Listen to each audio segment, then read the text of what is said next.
What does my phone wallpaper tell you about me? It says that you are an attention-seeking witch who can't let go of your childhood and has to let everyone know. You're also holding on to things that died 10 years ago, just like your first cat. This video is literally one of my biggest dreams, combining two of my favorite things of all time, Barbie and books. Till this day, I continue to express my unconditional love towards the Barbie movie franchise to the point where all my friends are telling me to shut up because they don't want to hear about it anymore. What's my solution? Turn on the camera and talk to the internet because no one can tell me to shut up, because if you don't want to watch it, you can click off. It's that simple. Hi there, I'm Barbie. What's up? Everyone knows who Barbie is. She has blonde hair, blue eyes, and a slim body figure, and she's known to be this ditzy damsel in distress who likes fashion and pink. Barbie started out as a toy collection for young girls. Yes, it was gendered, unfortunately, in the 1950s. The first time I saw Barbie on screen was actually in Toy Story. She was characterized as romantic and she was pining for Ken and loves clothes, and that's how she fell in love with Ken. Let's see. Hawaiian surf trunks. Oh, Barbie! So then Mattel Entertainment really capitalized on having Barbie on screen because the toys lost a lot of popularity in the 1990s and early 2000s. So in the Barbie cinematic universe, she is an astronaut, a lawyer, a doctor, the president, and she's also an actress. Barbie was portrayed as an actress playing different characters, like Odette from Swan Lake, Rapunzel from the story Rapunzel, and those stories were written as adaptation from timeless classics like The Three Musketeers, The Prince and the Pauper, and also ballets like Swan Lake, Giselle, The Nutcracker, etc. Done.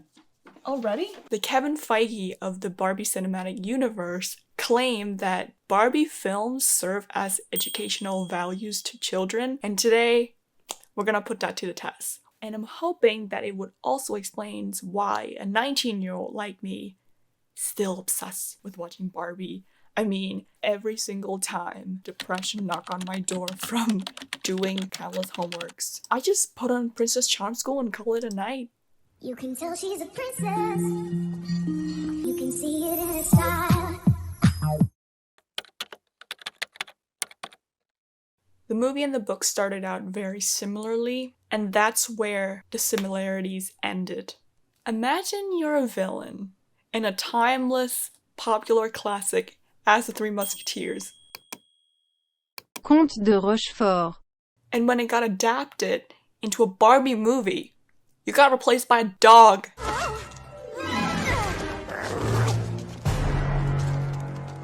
I think we all had that moment when the movie came out, Barbie and the Three Musketeers, but there were four characters. Vivica, Aramina, Renee, meet Corinne. It's Barbie and the Three Musketeers, but the book is just the Three Musketeers. Even though D'Artagnan was the main character, there were three other musketeers that he was friends with.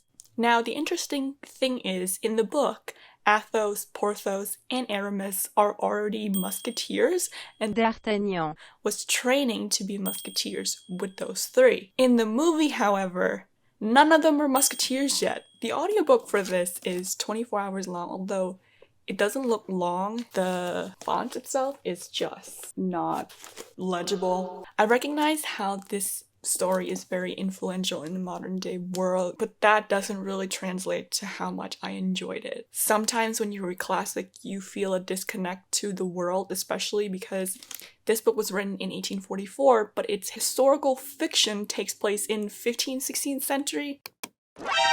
Also, some of the scenes in here are quite disturbing. When I read the book, it's just an ongoing display of male privilege. All four of them had servants, but in the movie, the girls were servants. The Barbie movie reversed the gender roles, so they had to play within the historical context. Women were not known to be musketeers, so in the movie there's an ongoing sentiment about As if a girl could ever possess the proper skills to be a musketeer. And all 4 of them proved them wrong. And that was the point of the entire story. And as a kid, if you're watching it, it has the message of like, girls can do anything. Listen, whenever I watch a Barbie movie, I suddenly want to take on the career of characters that Barbie was playing. In Fashion Fairy Tale, 10-year-old me is like, that's my dream job. I'm gonna move to Paris, become a fashion designer, ride in a Vespa, and go to fashion shows. I wanted to start fencing, I wanted to do sword fighting, I wanted to be a musketeer. And that is very interesting about this movie, is that a lot of the earlier movies, it made girls wanted to be princesses. And, you know, when we were kids, we dreamt of being a princess. But this movie, it gave opportunities for girls to become something other than a princess. I'm just talking about girls because I'm a girl. The Barbie cinematic universe did not make 1 or 2, but 3 Barbie separate movies from this material alone.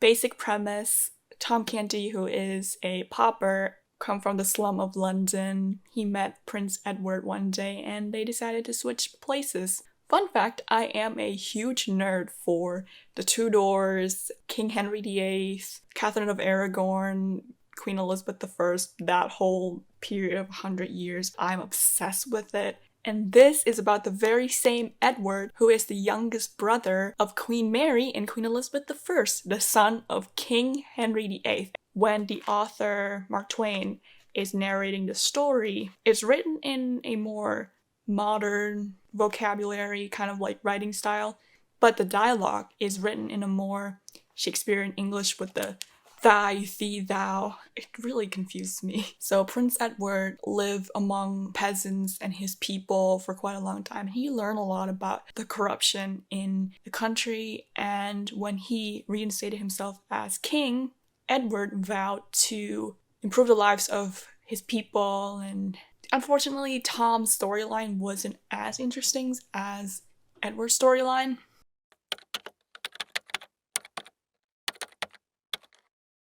This movie is the best adaptation of this story out of all the 3 movies because there's so many things I can be talking about it. One thing though, the way that they switch was a little bit different. In the movie, the princess Annalise actually got kidnapped. Spoiler. What can I say? The movie displays a great example of friendship, women supporting women, a healthy romantic relationship. It's just... it's a musical, so the songs are just so good. It was just so romantic because Annalise fell in love with her hardworking tutor, Julian. Julian really cares for Annalise, especially when she got kidnapped. He found Erica to take her place. Get you a man who will sing to your portrait like Julian sang to Annalise's portrait. With the case of Erica, she did fall in love with King Dominic pretty quickly, but who wouldn't? King Dominic is a good singer, he's good looking, he's also kind, he cares for his kingdom, and that's why he decided to marry Annalise. And then you really see his heart of gold when he came back and still rescue Erica and help Annalise secure her kingdom from Preminger again. And man also waited for Erica. She decided to find herself, who she is, without being in debt, what she would do, and she wanted to become a performer. She said she wanted to be a singer, and so she went off traveling. When she came back, he was still there. Like, we have to talk about their best friend wedding. That double wedding is so... You know, Annalise and Prince Edward really did have similarities because they really care for their people, and she sacrificed her true love, Julian, in order to save her kingdom from poverty. You know, ironically, the way that Princess Tori and Kira switch place is very similar to the book. They met each other, they became best friends, and they were like, you know what would be fun? If we switch places. Except the educational value of this movie wasn't as significant as Princess and the Pauper because... Oh my god, I need to stop burping. Erica came from a humble background and so did Tom. And Kira was already popular and famous, and so it's not much of a learning curve for Tori to have. There was that brief scene where she connected with these two girls and she found that they were struggling because of the drought. I mean, like, if you're a princess, you should have known that there's a drought. Didn't know. Well, I guess you'd have to live in Marabella to know about it. It's a little strange that even before they met each other, they specifically wanted to switch place with each other. It's like stalking. In addition, Seymour wasn't as of an iconic villain as Preminger. Like, I would say he's my favorite villain of all the Barbie movies. And then you got Seymour. He's just like a petty manager. Please don't call me Seymour. I really like this movie. I didn't think I would like it. That camp school aspect is so much fun. I like that the girls were just having fun. In the end, they all combined their forces and came together to save their camp, even though they were arch nemesis. It's just great. It's iconic. And again, the one common thing for all these three movies were the fact that they were musicals. They give us iconic bops. Like, What If I Shine? I constantly sing this song. Oh my gosh.